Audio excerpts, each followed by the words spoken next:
Hello students, मैं सुषमा। आज हम कक्षा 10 के हिंदी पुस्तक गोधूली के गद्य खंड से अध्याय 3 के जो तीसरा भाग है उस पर चर्चा करेंगे हम, जो कि मैक्स मुलर के द्वारा लिखा गया भाषण है, भारत से हम क्या सीखें। इसके भाग 3 पर आज हम चर्चा करेंगे। तो चलिए हम शुरू करते हैं।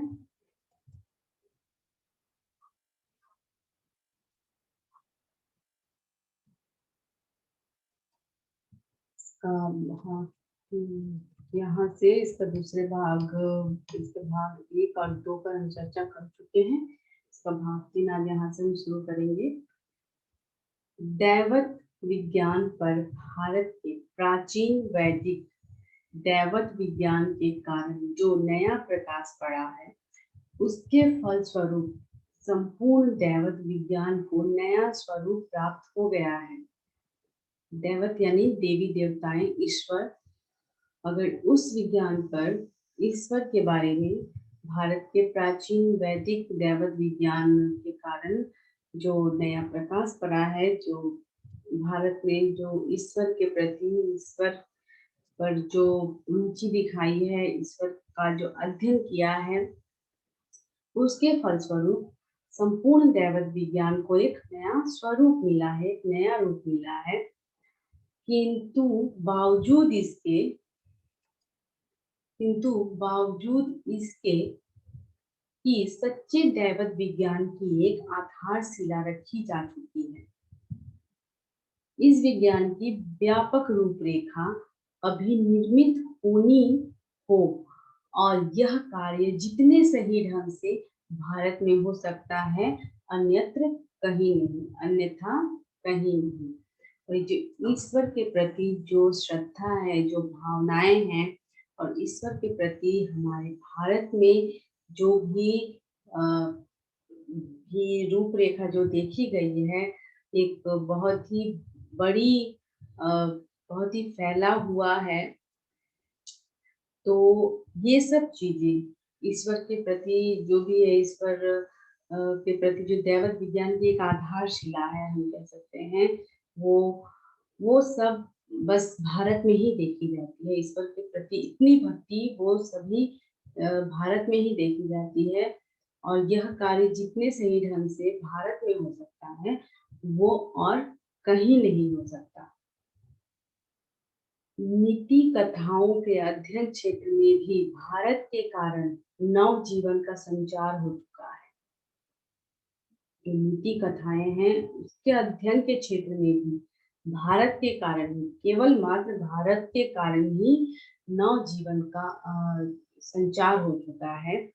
क्योंकि भारत के कारण ही समय समय पर नानाविध यानी कि और भी नाना प्रकार के साधनों और मार्गों के द्वारा अनेक नीति कथाएं पूर्व से पश्चिम की ओर आती रही हैं।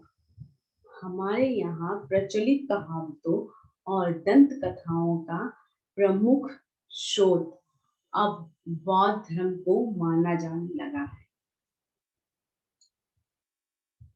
कह रहे हैं हमारे यहाँ प्रचलित कहावतों, जो भी हमारी जो कहावतें हैं या दंत कथाएं हैं, जो उसका एक प्रमुख स्रोत बौद्ध धर्म को माना जाने लगा है हमारे यहाँ।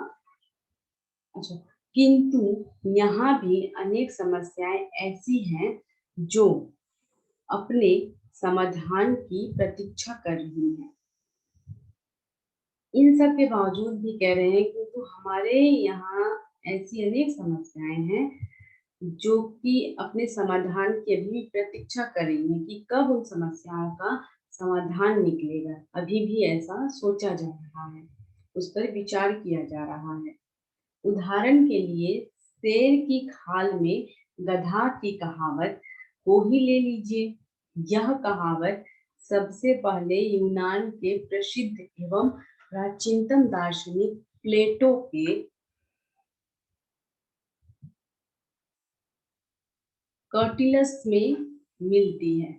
ये जो कहावत यहाँ कही गई है, वो सबसे पहले यह कहावत यूनान के प्रसिद्ध एवं प्राचीनतम जो दार्शनिक है प्लेटो, उनके कौटिल्य में मिलती है। तो क्या यह कहावत पूर्व से उधार ली गई है? तो कह रहे तो क्या यह कहावत हमारे पूर्वजों से जो कि है उनसे उधार ली गई है? और इसी प्रकार हम न्योले या चूहे से संबंध उस नीति कथा को भी ले सकते हैं। न्योले और चूहे की जो कथा है, जो कहानी है, उसके बारे में कह रहे हैं कि उसे भी हम ले सकते हैं। जैसे एफ्रोडाइट ने एक सुंदरी के रूप में परिवर्तित कर दिया था। ग्रीक की एक प्रेम की देवी थी एफ्रोडाइट, जो कि बहुत ही एक सुंदर महिला थी, सुंदरी के रूप में परिवर्तित कर दिया था। किंतु जो एक चूहे को देखते ही तत्काल उसकी ओर आकृष्ट हो गई, और वो एक चूहे को देखते ही उनकी रुचि उस चूहे में आ गई और उनसे वो बहुत प्रभावित हुई। एक चूहे से वो इतनी प्रभावित हुई। तो यह भी संस्कृत की एक कथा से सर्वांश में मिलती जुलती एक कहानी है, और यह भी एक मिलती जुलती कहानी है जो कि संस्कृत की एक कथा है।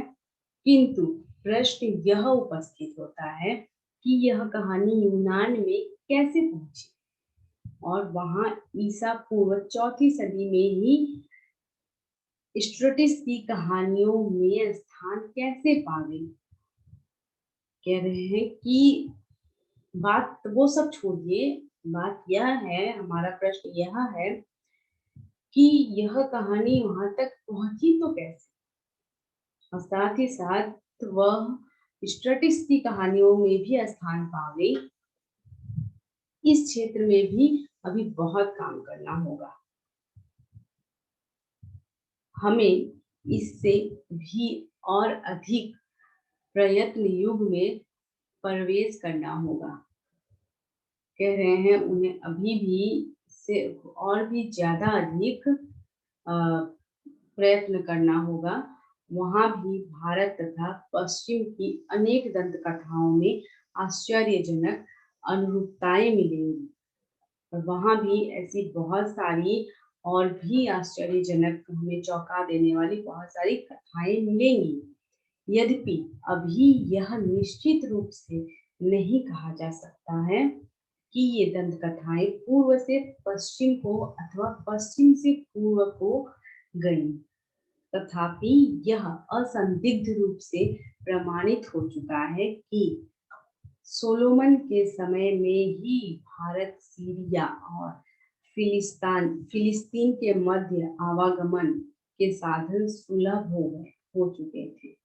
आवागमन, आने जाने के जो साधन है वो तभी से सुलभ हो चुके थे, शुरू हो गए थे, जो मतलब बहुत ही आसान हो चुके थे।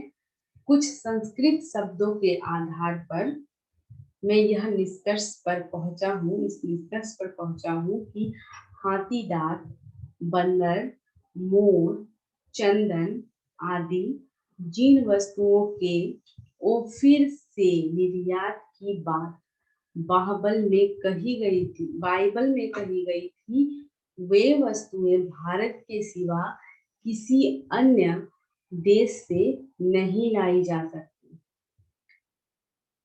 फिर कह रहे हैं कि इतना कुछ होने के बाद अब वो इस निष्कर्ष पर पहुंचे हैं, उन्होंने यह देखा है कि हाथी दांत, बंदर, मोर और चंदन आदि ये जिन भी वस्तुओं के फिर से निर्यात की बात बाइबल में कही गई थी, वो सभी, यानी कि इन सब वस्तुओं के बाद में भी जो इनसे संबंधित और जो वस्तु हैं, वो सब के निर्यात की जो बात, जो बाहर से ले जाने की जो बात कही गई थी, वे वस्तुएं भारत के सिवा किसी अन्य देश से नहीं लाई जा सकती थी। और यह मान लेने का भी कोई कारण नहीं प्रतीत होता कि भारत तथा फारस की खाड़ी और लाल सागर व भूमध्य सागर के बीच व्यापारिक संबंध कभी बिल्कुल उप हो गया था, मतलब कभी ऐसा खत्म हो गया था, उप हो गया था ऐसा, यहाँ तक कि शाहनामा के रचना काल 10वीं से 11वीं सदी में भी भारत के साथ यूरोप के ये व्यापारिक संबंध बंद नहीं हुए थे। यहाँ तक कि ये जो व्यापार शाहनामा से जो भी व्यापार था वो भी बंद नहीं हुआ था। ये सभी व्यापार संबंध चल रहे थे। ये सब जो भारत में हजारों वर्ष पहले से होता आ रहा है, चलता आ रहा है, इसी के बारे में हमें यहाँ पर लेखक बताना चाहते हैं कि जो भी चीजें पहले होती थी, अभी भी आधुनिक काल में ऐसी बहुत सारी समस्याएं हैं जिन्हें हमें हल करने की आवश्यकता है और अपना नजरिया सुधारने की आवश्यकता है। जब तक हम उसे एक सकारात्मक दृष्टि से नहीं देखेंगे तब तक हमें उन सब समस्याओं का हल नहीं मिलेगा। इन सब चीजों से वो अवगत कराना चाहते हैं हमें। तो ये था हमारा भाग 3। अब इसका भाग 4 इसके अगले वीडियो में पढ़ेंगे। Thank you.